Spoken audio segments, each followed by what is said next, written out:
En aquesta primera ponència es mostrarà la perspectiva que té la UNESCO sobre el tema del nostre congrés, arxius, identitat i estat. I qui millor que fer-ho que el director dels arxius de la UNESCO, en Jane Boyle, que també és el coordinador del projecte d'història de la UNESCO i des de l'any passat és cap dels serveis d'informació d'aquesta mateixa institució.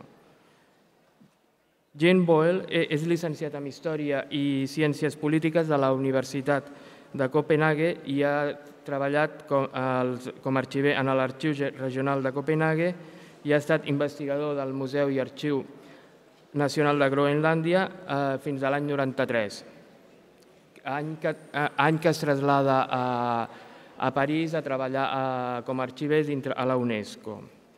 I a partir de l'any 95 es converteix en el director d'aquests arxius. També ha tingut una presència destacada en el Consell Internacional d'Arxius, ha estat membre del Consell Executiu durant els períodes 2000, 2004 i 2008-2012 i ha estat president de la secció d'organitzacions internacionals del mateix Consell Internacional d'Arxius. Ell ha publicat diversos llibres i nombrosos articles sobre la història del segle XIX i XX i sobre arxivística i ha participat d'una manera activa en els debats internacionals sobre el paper dels arxius dintre de la societat i la cooperació entre historiadors i arxivers. També té una faceta més mediàtica. Ha coproduït el programa de televisió sobre història colonial a Groenlàndia, ha coeditat les revistes d'història Christiche Historikere i ha treballat com a corresponsal a París del setmanari danès Weekendavisen. Ell, en aquesta primera ponència, ens presentarà, des del punt de vista de la UNESCO, el tema d'arxius, identitats i estats, centrant-se en 3 aspectes bàsics: la UNESCO i el paper dels arxius i les ciències històriques, la UNESCO i la idea, i desenvoluparà la idea d'arxius universals, i la participació de la UNESCO en els debats polítics sobre la restitució dels arxius. I ja està. Quan vulgui pot començar.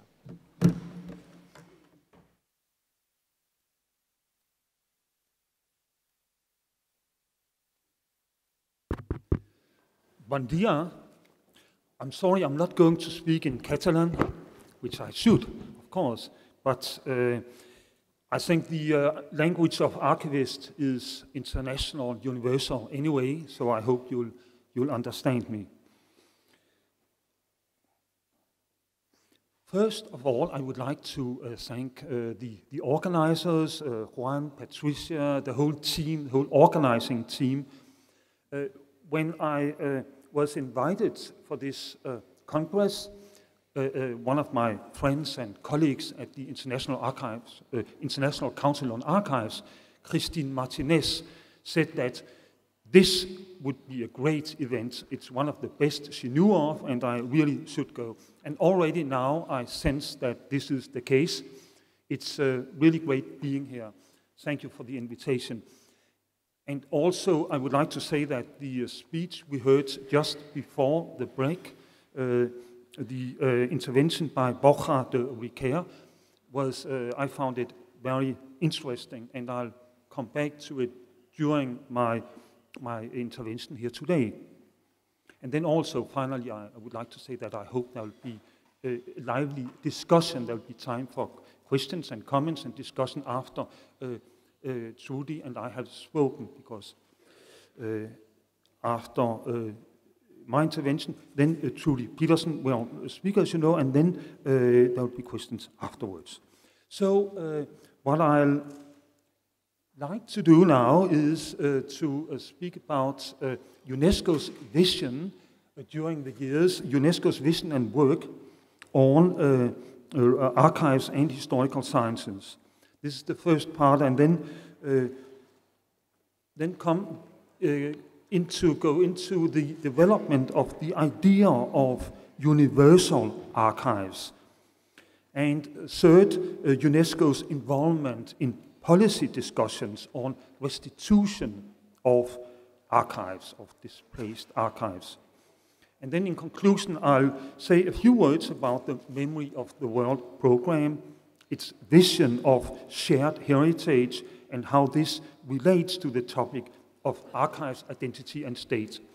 And in addition to the text that you have already seen, or are seeing now maybe, I will say a little bit more about the Memory of the World program, just to show you some examples of the kind of documentary heritage that can be included in the register, and the reasons why they can't be included, what makes them universal, what makes them really significant for humanity as a whole.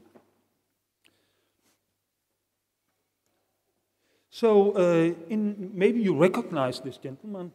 The judge, Baltasar Garzón, was present at the Brisbane ICA, the International Council on Archives, Congress here last year in August 2012. And I'm showing you this first because what Garzón has done has meant a lot to the topic we are talking about today, in my view, in any case, because he's a public figure who has largely contributed to demonstrate the role of records in holding those in power accountable. In particular, I'm thinking of the arrest of Pinochet in London in 1998. And this has contributed to putting archives and records at the heart of societies and of debates in societies.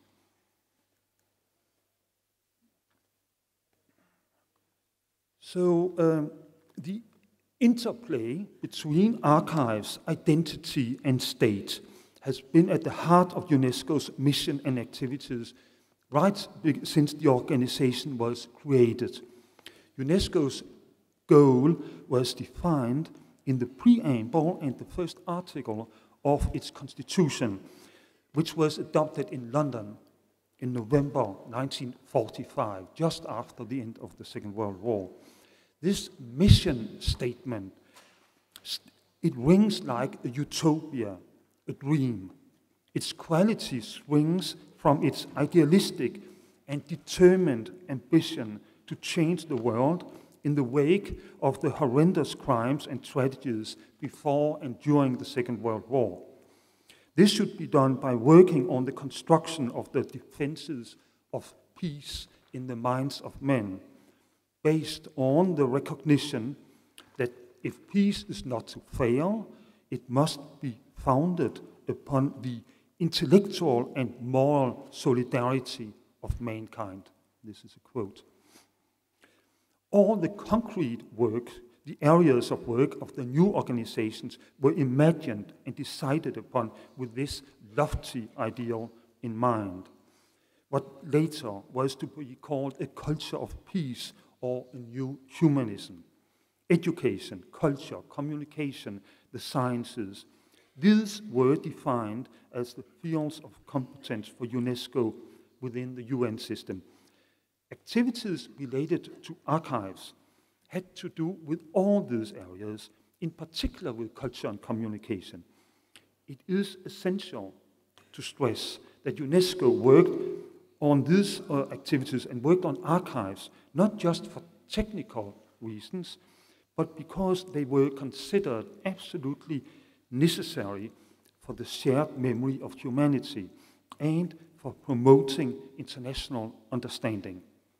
Preservation of and shared access to archives were seen as ways of supporting the organization's overall mission by contributing to building a universal consciousness of the oneness of humanity. One of the first major steps for UNESCO in this field was to find ways to develop and strengthen the international professional network of archivists and archives. With this objective in mind, the International Council on Archives, the ICA, was created at UNESCO by a group of experts, mostly directors of national archives, And this group met in June 1948, almost day by day, 65 years ago. The ICA was one of a number of professional non-governmental organizations created by UNESCO during the early years of its existence, with the idea of reaching out to civil society. Although UNESCO was an intergovernmental organization, it distinguished itself in the UN system by emphasizing its strong links with civil society. For example, it created, and this is just like its predecessor, the League of Nations International Institute for International Cooperation, it created national commissions composed of representatives of academic communities in practically all member states. Creating non-governmental organizations was another way of getting beyond the purely governmental means of action. So, what difference could the ICA make, and what was the philosophy behind setting up this new network?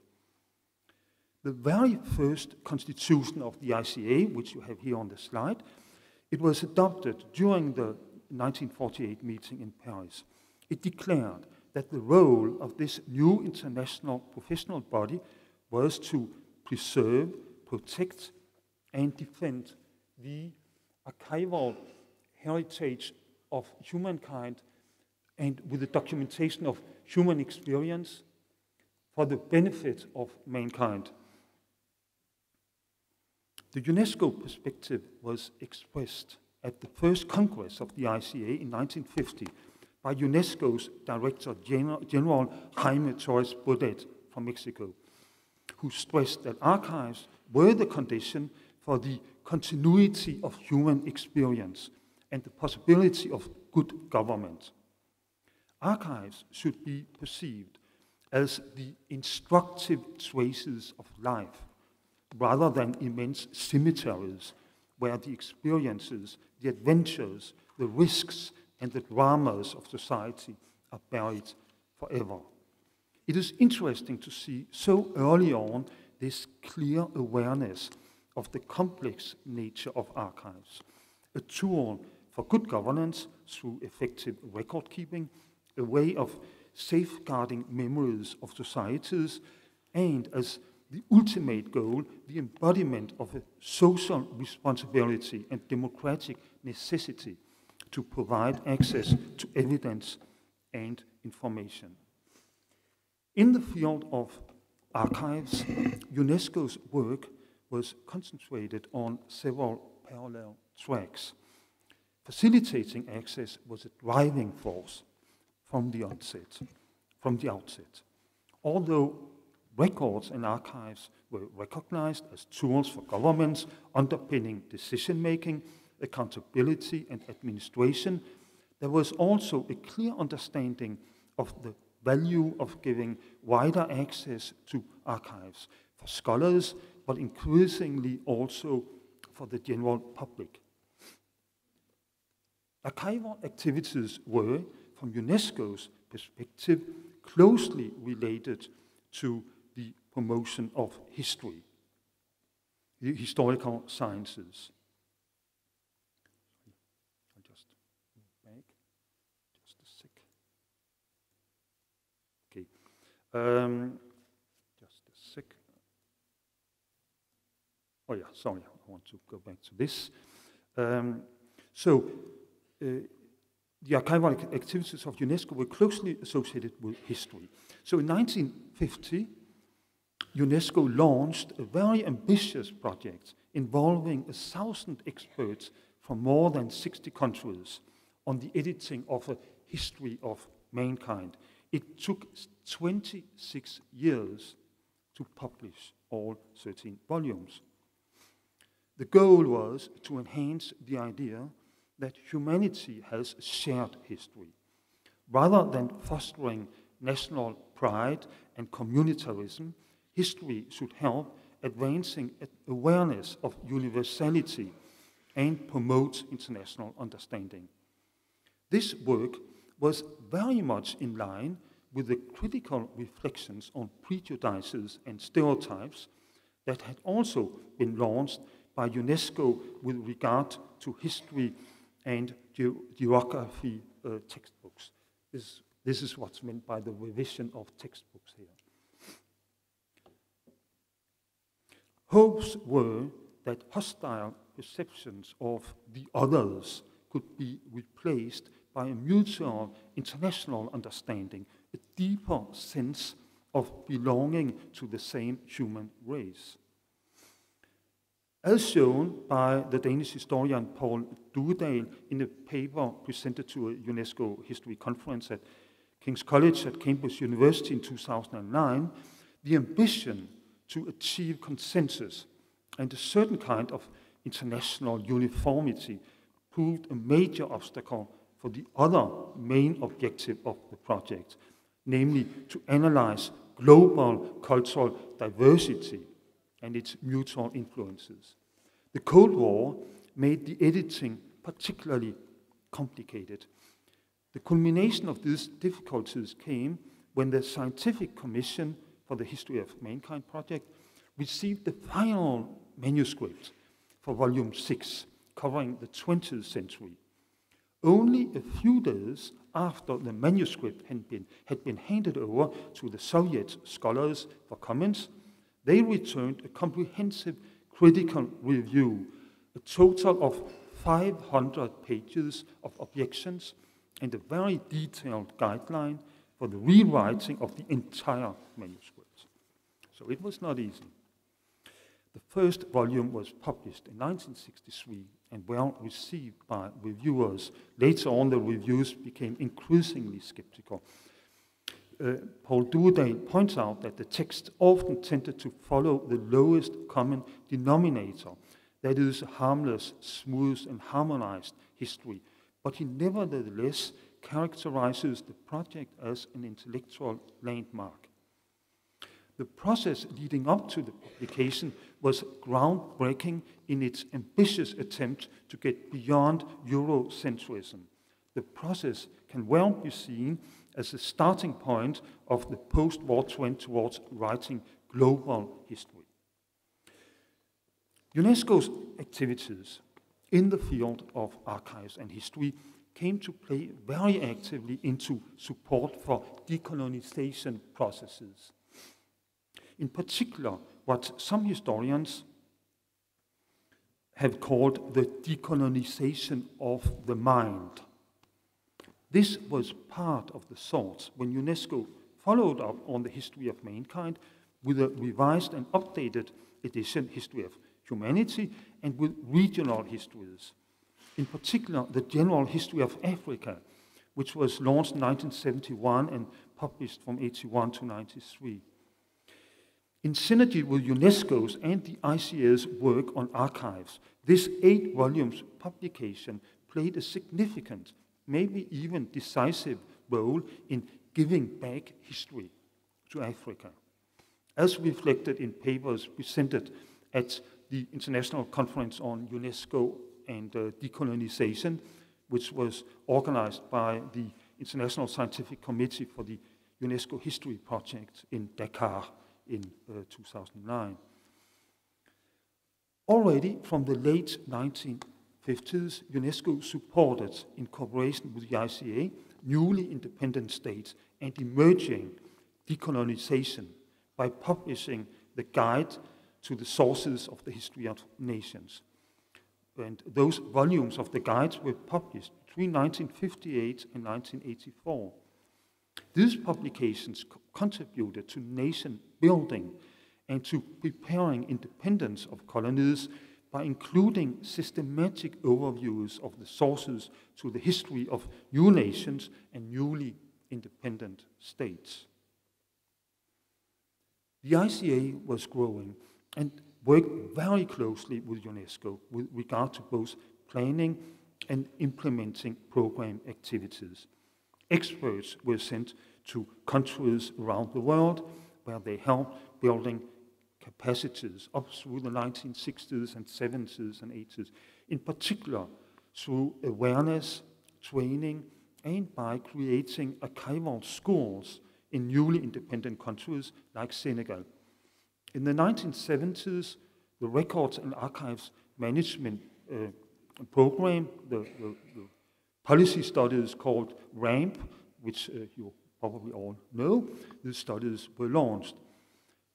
These documents, they addressed a wide area of professional matters, reaching from best practices for the construction of archival buildings in tropical areas, over legal issues to preservation, appraisal, and access topics in different contexts. Electronic records keeping, or machine-readable records, as it was called at the time, came on the agenda in the 1980s. The RAMP studies became reference texts for the archives and records management profession all over the world. They ceased to appear by the end of the 90s, but left a gap that still remains to be filled. One of the key topics of this Congress is identity. Well, from UNESCO perspective, identities are multiple, and what is particularly important is building the understanding of belonging to a universal community. In the field of archives, this is reflected in the concept of universal archives. And here we come back to the slide I had before. So there is an extremely interesting overview and discussion of the history of the concept of universal archives in an article by Emma Rothschild, who's a British historian who's now a professor at Harvard University in the US. This article is from 2008, published in the Journal of World History with the title, The Archives of Universal History. It is available if you do a Google, in fact. It's made available by Harvard University and the Journal of World History. So Emma Rothschild tracks back the pre-modern projects of a universal repository of archives. She tracks it back to the 7th century before Christ, before our time, to the collection of the Assyrian king Assurbanipal in Nineveh. A more recent and a very telling example is Napoleon's 1812 archive. Napoleon envisaged to create universal archives in France and brought collections from many of the temporarily defeated countries to Paris, from where they were returned after Napoleon, in his turn, was forced from power. This was a huge enterprise with thousands of archives cases brought to Paris from Vienna and Rome. From Spain, 500 carriages with the papers of the Royal Archives were sent to Paris from Simancas in Valladolid.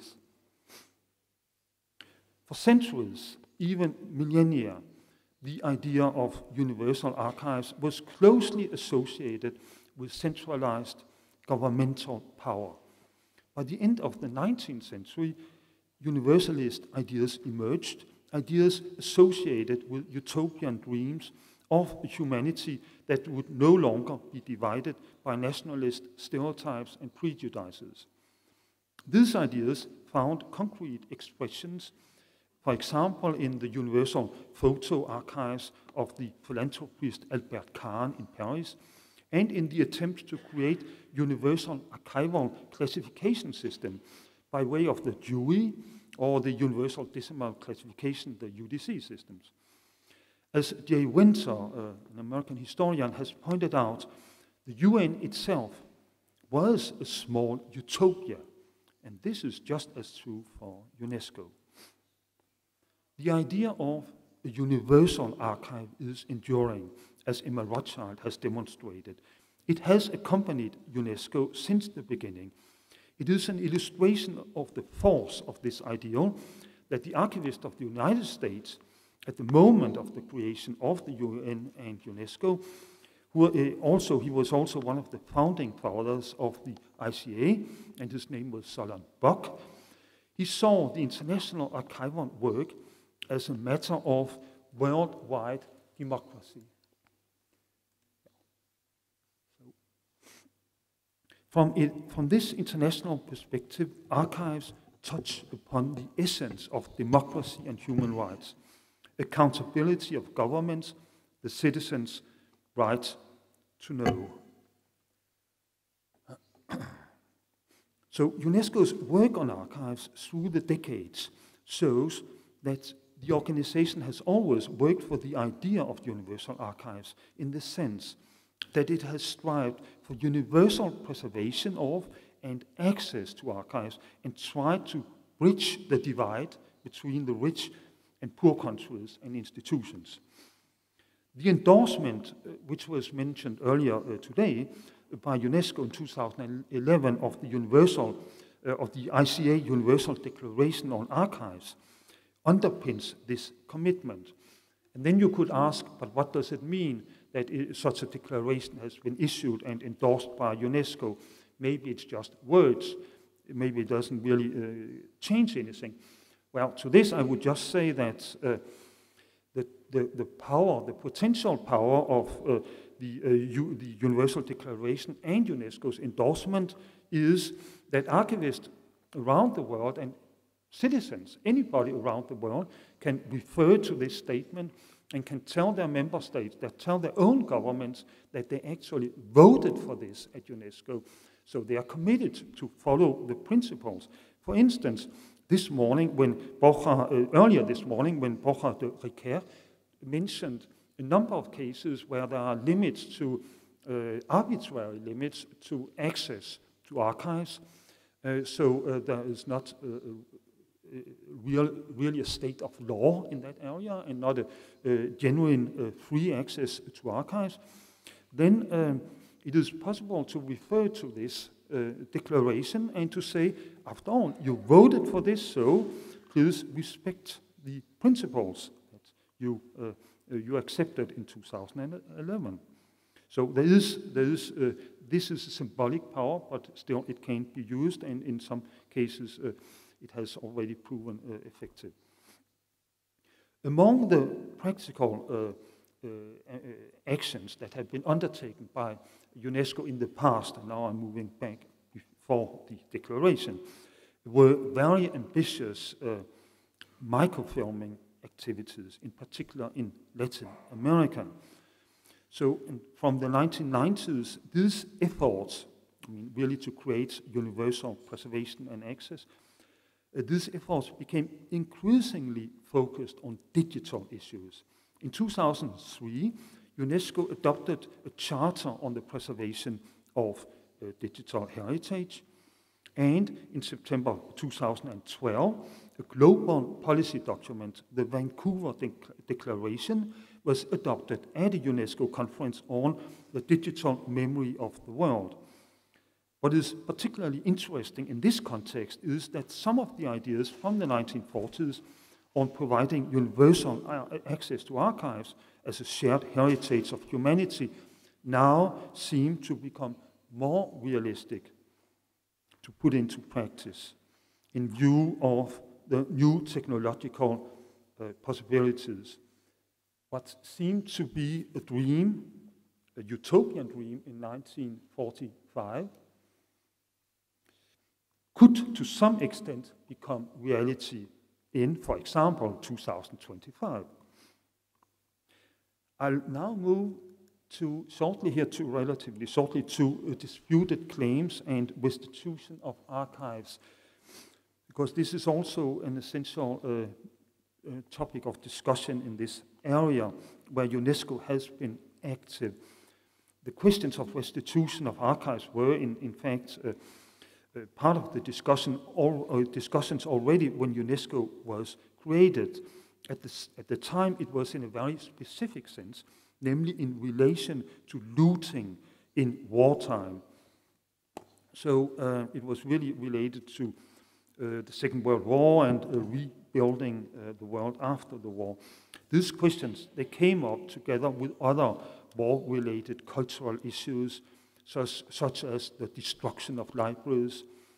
During the work of the organizations that preceded UNESCO, namely the Conference of Allied Ministers of of Education that met in London from 1942 to 45, and then the Preparatory Commission of UNESCO that existed from 45 to 46 when UNESCO really started working.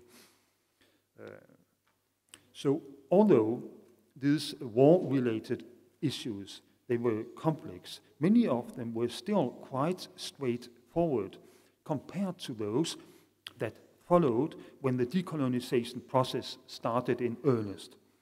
Back to the 17th century, restitution of archives had been taken into account by the end of the war. But when the big wave of decolonization came to Africa around 1960, and that year alone, 17 new member states from Africa joined UNESCO. So during that period of decolonization, archival questions were, as a rule, not addressed, and they were not settled when the colonizing countries left. In some cases, they were taken up immediately by the newly independent states. This was the case for Algeria, for example, but no solution was found. During the last decades of the 20th century, UNESCO was very involved in studies and attempts to find solutions to questions on location, ownership, and control of archives relating to former colonies. The United Nations convened a conference in Austria in 1983, during which the issue of restitution of archives was discussed alongside questions on restitution of debt and property as part of succession of states. The way decisions were taken at this conference, and maybe even the whole process leading up to it, was, however, quite divisive. So the result, the Vienna Convention of 1983, it has never come into force because it was not ratified by a sufficient number of states. UNESCO always encouraged negotiations between concerned parties in cases of disputed archival claims. In particular, UNESCO recommended that in situations where new states were created, the matter of archives should always be taken up explicitly as a theme to be discussed and solved. This was also one of the conclusions of the latest major UNESCO study in this field, namely Leopold Auer's survey of disputed archival claims, which was published as a RAMP study in 1998. Auer's and UNESCO's viewpoint was that such disputes should be solved by bilateral negotiations rather than by imposing general legal instruments. The ICA edited just after the adoption of the Vienna the Vienna Convention, an advisory note as critical comment stressing that solutions to these problems had to be very concrete and very specific. All concerned series and sub-series of records should be listed and answers found to each particular situation.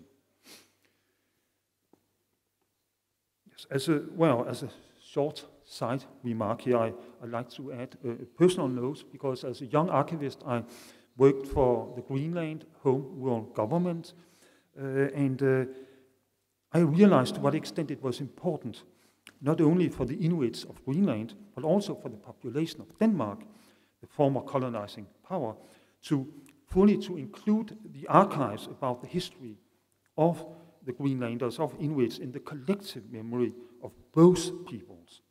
The Greenlandic experience is an interesting one because it's an example of a peaceful and quite successful solution to the issue of archives in a transitional process towards autonomy and increasing independence of a country previously under the rule of another government.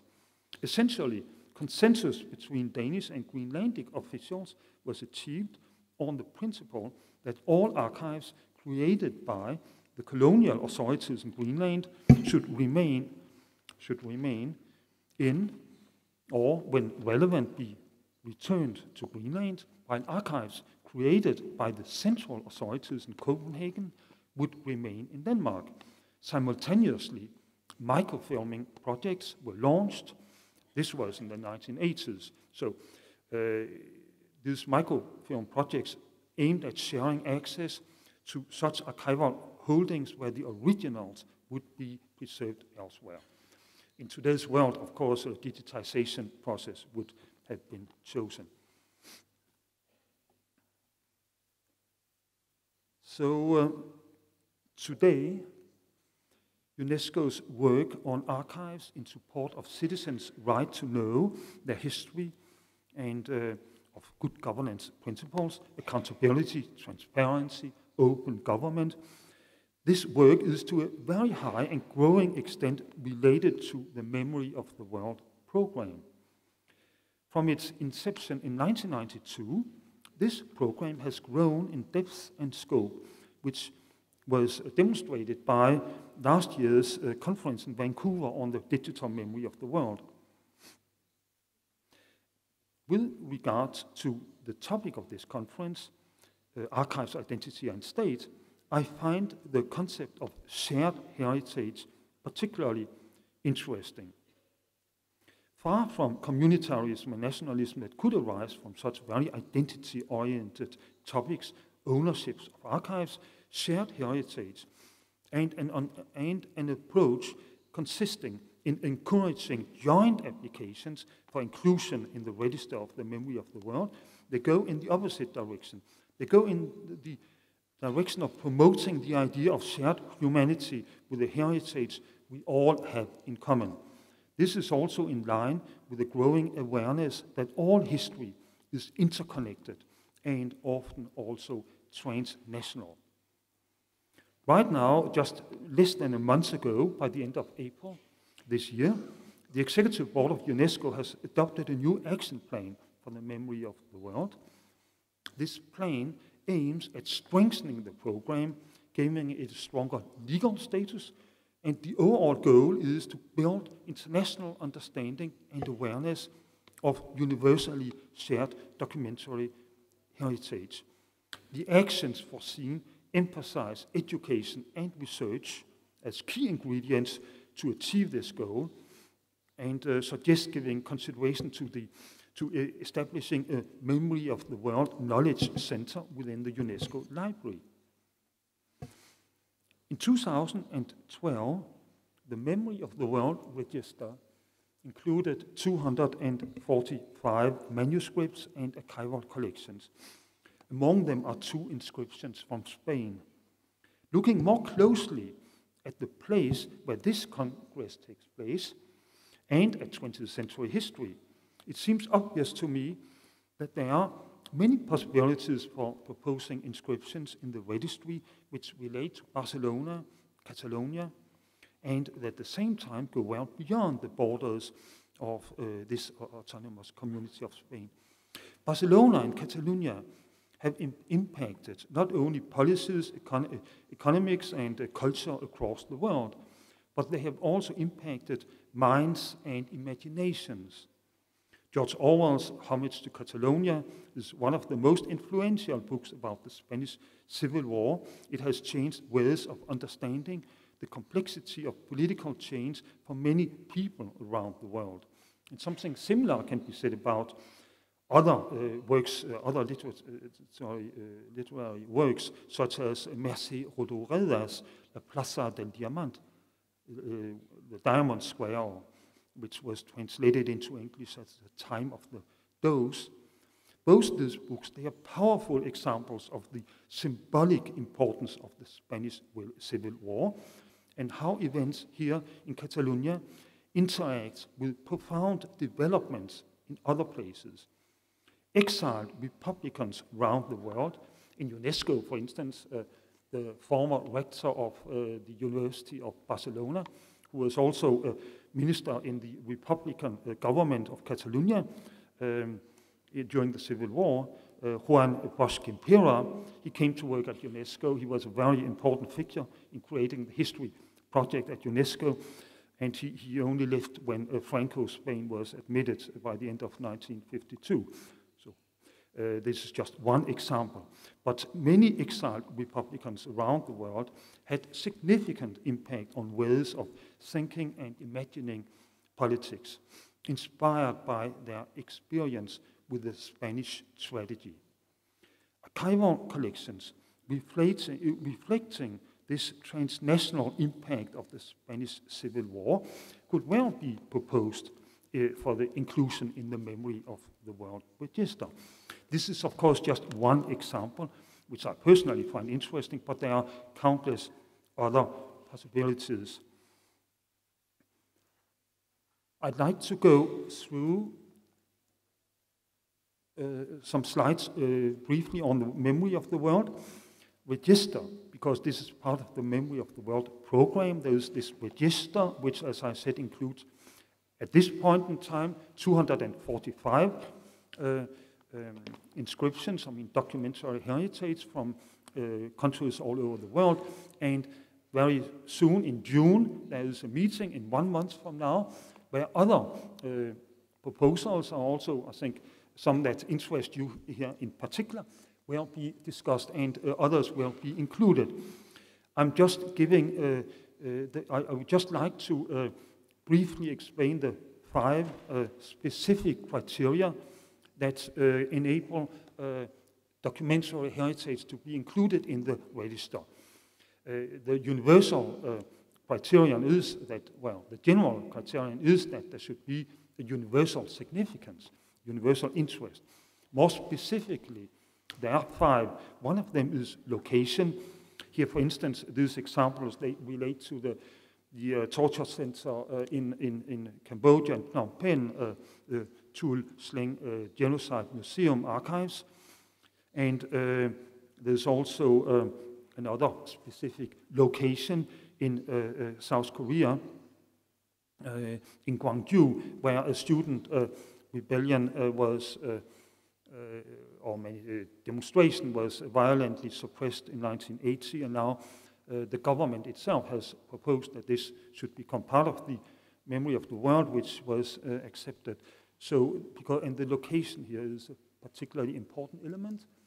Then the people, it can also be individuals, like the gentleman here on the right, who doesn't really need any presentation, but maybe it's difficult to see, but it's, well, Nelson Mandela. And then we have also groups of people or mass movements like the Baltic State, the human chain for independence, for freedom in 1980. This is the people, the significance of people. And then we have the subject and scene, which could be the fall of the Berlin Wall, and thereby also somehow symbolic the end of the Cold War. And in Australia, the Mabo case, which relates to the activist whose name was Mabo, who fought for the rights of Aboriginal peoples, and in particular, this case was about land rights, where he actually won. They won the case. So those documents proved that the Aboriginals had right to land in Australia. So it was a groundbreaking case, and therefore the subject is of universal significance.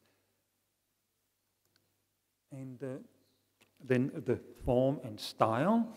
So we have the speech by Le Général de Gaulle, the 18th of June 1940, where he urged the French to continue the fight against the Nazis. And we also have the birth of solidarity, the 21 demands. So there can be specific forms and styles. And finally, we have the, this is a little bit more tricky sometimes because it's a bit more vague, but it's very important. It is about the significance for a community, social, spiritual, community significance of a document or of an archives. And here we have the Declaration of Human Rights, of the Rights of Man and the Citizen from France. So, well, I'll conclude, I'll end by saying that with this picture from La Mancha, which for me is still a symbol of hope, maybe naively so, but I believe that all these fights merit to be fought, and there are also some victories along the road. So I think that knowledge of archives and the use of them possess the potential power to transform societies. They do so because archival evidence makes it possible to know about the past. Thereby, archives can serve as a basis for truth, justice, shared understanding, and reconciliation. The Memory of the World program can play its modest role in the continuum of UNESCO's work since its creation. For archivists all over the world, and this could be in Palestine, in Israel, in Greenland, or in Catalonia, the initial dreams of the founding fathers and mothers of UNESCO and the ICA, these dreams remain valid. Through an approach that combines vision and pragmatism, we can get closer to a world where archives are truly shared and seen as belonging to humanity as a whole. Thank you.